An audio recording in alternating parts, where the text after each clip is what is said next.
प्रिय भाई और बहनों, आज का शुभ संदेश के लिए आप सभी को हम स्वागत करते हैं।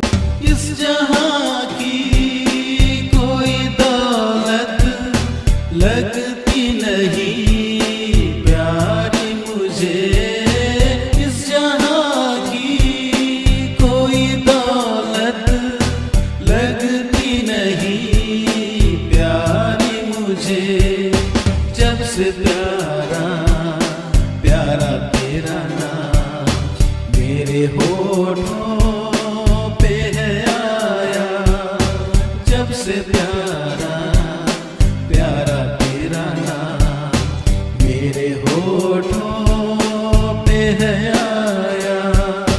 होके कुर्बान करुणा से तूने मुझको है बचाया। आज का संदेश प्रभु के दास टीवी एंटनी अंगलेश्वर से बांटा जाएगा। प्रार्थना के साथ सुनिए। प्रभु के नाम की स्तुति हो। सुबह संदेश के द्वारा प्रभु के वचन जो सुनते हैं सभी श्रोतागणों को हमारा हार्दिक स्वागत है। आज का सुबह का मनन के लिए इब्रानियों का पत्रिका 3 अध्याय की कलम 6 पढ़ने के लिए चाहता हूँ। Hebrew chapter 3 verse 6।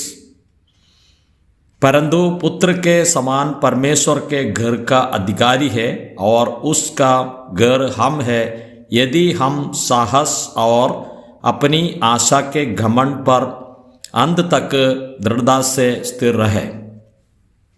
प्रभु के नाम की स्तुति हो। इब्रानियों का पत्रिका में प्रभु यीशु मसीह को सर्वोत्तम व्यक्ति तरीके प्रकट करते हैं और हम देखते हैं कि प्रभु यीशु मसीह सबसे बड़ा महान व्यक्ति है। ये बातों को और इब्रानियों का पत्रिका में विवरण करता है। तो हम पहले अध्याय में हम देखते हैं जितने भविष्यवक्ता है, भविष्यवक्ताओं से भी हमारा प्रभु बड़ा है, स्वर्गदूतों से भी बड़ा है। इस दुनिया में मनुष्य को जो बनाया, आदम से लेकर ये दुनिया में जितने मनुष्य आए वो सारे मनुष्य से भी हमारा प्रभु यीशु मसीह बड़ा है। साथ साथ में मूसा से भी हमारा प्रभु बड़ा है। जिस प्रकार अनेक बात और यीशु मसीह बड़ा है और सर्वोत्तम है, ये बातों को इस इब्रानियों का पत्रिका में और विवरण करते हैं। तो हम 3 अध्याय में हम देखते हैं और मूसा से भी हमारा प्रभु बड़ा है। मूसा का बारे में हम देखते हैं, इस्राएल लोगों का एकदम मुख्य व्यक्ति है और मूसा। इस मूसा का घर मतलब इस्राएल का घर का बारे में समझाते हैं। वो लोग और मिस्र देश से निकलकर और कानान देश में जा रहे थे समय पर वो लोग का जीवन में अविश्वास, कठिन हृदय और अलग अलग समस्याओं का बीच में ये लोग परमेश्वर का विश्राम वो लोगों के लिए अलग करके दिया है। वो कानान देश में ज़्यादातर लोग पहुँचा नहीं है और 20 साल की उम्र से और बड़ा में हम देखते हैं और कालेब और यहोशू और पहुँचा है। बाकी सभी लोग का लाश और मरुभूमि में गिरा है। इस बारे में हम देखते हैं। लेकिन प्रभु यीशु मसीह का जो घर का लोग आज का जो कलीसिया है और प्रभु यीशु मसीह कलीसिया का मुख्य है, स्वर्ग राज्य का अधिकारी है। इस प्रभु यीशु मसीह का लोगों के लिए और अच्छा एक विश्राम का दिन बाकी रहता है। पाप का क्षमा का साथ साथ में वो लोग विश्राम पाया। यहाँ भी वो लोग प्रयत्न करके विश्राम में आगे बढ़ रहा है। इस सारे बातों को हम दे सकते हैं। तो हम इसमें दे सकते हैं कि इब्रानियों का पत्रिका और अध्याय और 3 का 6 कलम में और कुछ बातें इधर समझाता है। यीशु मसीह का घर का जो सदस्य है कुछ बातें और तामे रहने के लिए समझाता है। उसमें हम दे सकते हैं कि एक बात है साहस और हिम्मत और तामे रहना है, और दूसरी बात है हम देखते हैं कि आशा। और इब्रानियों का पत्रिका और 3 अध्याय की 14वीं आयत में हम इस प्रकार पढ़ते हैं, क्योंकि हम मसीह के भागीदार हुए हैं यदि हम अपने प्रथम भरोसा पर अंत तक दृढ़ता से स्थिर रहे। तो यहाँ में एक बात समझाता है और हमारा जो भरोसा, विश्वास की जो भरोसा हम अंत तक थामे रहना है, दृढ़ता से स्थिर रहना है। इसके लिए हम तो 3 बातों को इब्रानियों का पत्रिका 3 अध्याय में और प्रभु का जो लोग है, आज का जो कलीसिया है, वो लोगों ने 3 बातें अपने जीवन में थामे रहना है और स्थिर दृढ़ता से रहने के लिए समझा रहा है। इब्रानियों का पत्रिका 3 अध्याय की 14 आयत में पहली बात है कि हमारा प्रथम विश्वास जो भरोसा है वो हम प्रभु में रखना चाहिए। तो पहली बात यह है, ये हम विश्वास किया है, हमारा भूतकाल को दिखाता है।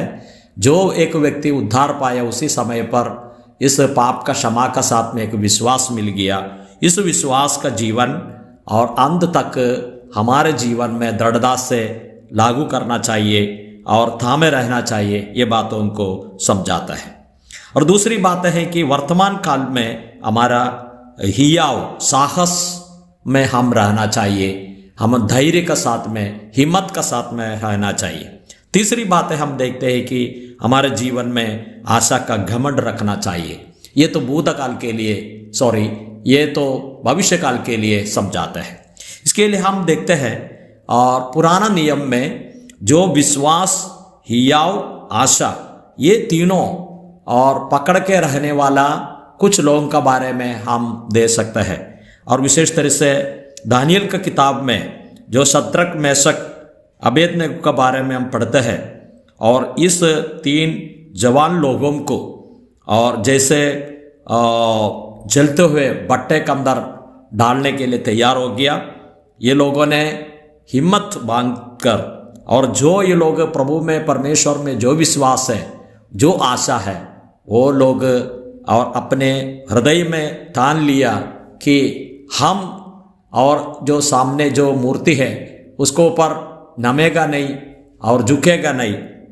जैसे कुछ भी हालत में, जो कुछ भी परिस्थिति में आगे बढ़ने के लिए और तैयार रहा। इसके लिए ये लोगों के बारे में इस प्रकार हम देखते हैं। और दानियल के बारे में भी हम देखते हैं कि सिंह का जो गुफा में, माद में उसको ढाल दिया, फिर भी और हम देखते हैं कि प्रभु में और विश्वास का साथ में और रहा और हिम्मत और बांध के रहा। इस बातों को हम दे सकते हैं। दूसरी बात है, हम देखते हैं कि हमारा हियाव रखना चाहिए। हम इस दुनिया में परिस्थिति अलग अलग प्रकार की बदलते रहता है और इस परिस्थितियों में हमारे जीवन में हिम्मत और धैर्य है, जो हियाव है, साहस है, अपने जीवन में रहना चाहिए। हम प्रभु से अलग नहीं होना है और प्रभु में हम रहना चाहिए। और इब्रानियों का पत्रिका अध्याय 4 का 16 आयत में इस प्रकार पढ़ते हैं, इसलिए आओ हम अनुग्रह के सिंहासन के निकट हियाव बांधकर चले कि हम पर और दया हो और वह अनुग्रह पाए जो आवश्यकता के साथ हमारी सहायता करे। इसके लिए बोलते हैं कि हम हियाव के साथ में प्रभु का सिंहासन के पास में और आइए। हम इब्रानियों का पत्रिका 10वें अध्याय की 35वीं कलम में, इसलिए अपने हियाव ना छोड़ो क्योंकि उसका प्रतिफल बड़ा है। इसके लिए हम दूसरी बात है, हमारा हियाव को हम रखना चाहिए इस वर्तमान काल में।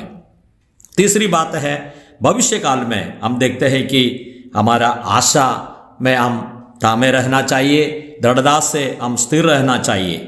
हम पतरस की पत्रिका में पढ़ते हैं, अपनी बड़ी दया से हमें जीवित आशा के लिए नए जन्म दिया है। एक कलीसिया का एक व्यक्ति के लिए बड़ा एक आशा है, वो जीवित आशा है। पतरस की पत्रिका 3 अध्याय की 15वीं आयत में 16 आयत में इस प्रकार पढ़ते हैं, जो कोई तुमसे और तुम्हारी आशा के विषय में कुछ पूछे उसे उत्तर देना के लिए सर्वदा तैयार रहो। तो प्रभु का लोगों के लिए और बड़ी आशा की एक बात है। इसके लिए ये तीनों बातें अपने जीवन में और स्थिर रहे। और पहली बात है कि हमारा भरोसा, विश्वास की भरोसा रखे, और दूसरी बात है हियाव रखे, साहस, और तीसरी बात है हमारा आशा। ये विश्वासी लोगों का जीवन में होना चाहिए और पहले से मिला हुआ ये सारे बातों को और अंत तक रहे, तो प्रभु में हम भागीदार होंगे। प्रभु हमको सहायता करे। जय मसीह की।